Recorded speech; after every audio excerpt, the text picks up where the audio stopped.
Bugün Xorazm viloyati Hazarasib Optum Guruch bozoriga geldik. Guruch narx-navolarni bilib o'tamiz. Asl Xorazm guruchini. Assalomu alaykum. Yaxshimisizga, sog'misiz? Qancha so'm bo'ldi bu Guliston? 8200 berildi bu. Hurmatli obunachilarimiz, 8200 so'mga Guliston berildi. Zo'ri bu. Dona-dona separat o'tgan. Bu necha so'm berildi? Bu 7,5 ming so'm berildi, o'rmon. Bu 7,5 ming so'm berildi. Bu ham Guliston. Bu necha berildi? 8 ming berildi. Bu 8 ming so'm berildi bu. Gülistan'ın zoru bu obunachilar görtürsüler. Gülistan'ı zorunu 8200 so'm olasizlar shunda. To'g'rimi? Elektraylangan.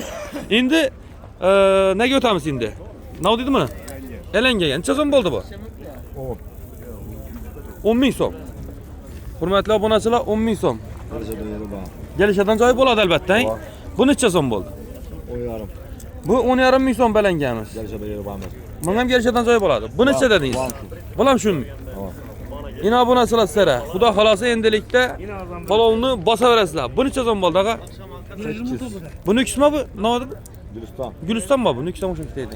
8 ming so'm bo'ldi. Ya'ni bu yerda hurmatli obunachilar Hazarasib Optum Guruch bozorida hankallar duradi. Bu yerda elangan butun Guruchga keladi obunachilar. Separatda o'tgan, ya'ni ishonchli joyni kelarasiz Hazarasib Optum Guruch bozorina. Bitta like bosasizlar. Hay? Ulug' Optumchi. Ha, bu taraf. Murat bormisiz, sog'misiz? Aytasizmi nimalarni? Bo'ldi. Siz savdolarimiz bersin, charchamanglar. Hurmatli obunachilar, ko'rib borasizlar endi Sultonboy Optumchidan neden bilib o'tamiz bu lazerni. Yine Optumchi biratimiz turibdi bu. Assalomu alaykum. Bormisiz aka? Sultonboy akam zanit o'ltiribdi aka. Lazer donishtirib bering sabr. Ayting Sultonboy aka, meni cho'zib qo'yapti. 12,5 ming berildi mi bu? 300 berildi. 12,300 berildi. Berganini ayting, berilganini ayting. Bu 12 ming berildi. Bu 12 ming berildi. Lazerlari zo'rlar bu, to'g'rimi? Bular erta pishar lazım. Ha, o erta pishar. Buni ayting endi. 12 ming. Bulam 12 ming. Bu necha so'm bo'ldi? 2,5 ming so'm. Aytilishi savdosi açıldı. Savdosi ochilmadi. Obunachilar, bu xudo xolasa lazerlarning dadasi desak bo'ladi. Xalq iste'molida aniq bu. Gap. Bu uchusini aniq. Bir ikki ariyanda 300 doğru. Zo'r obunachilar.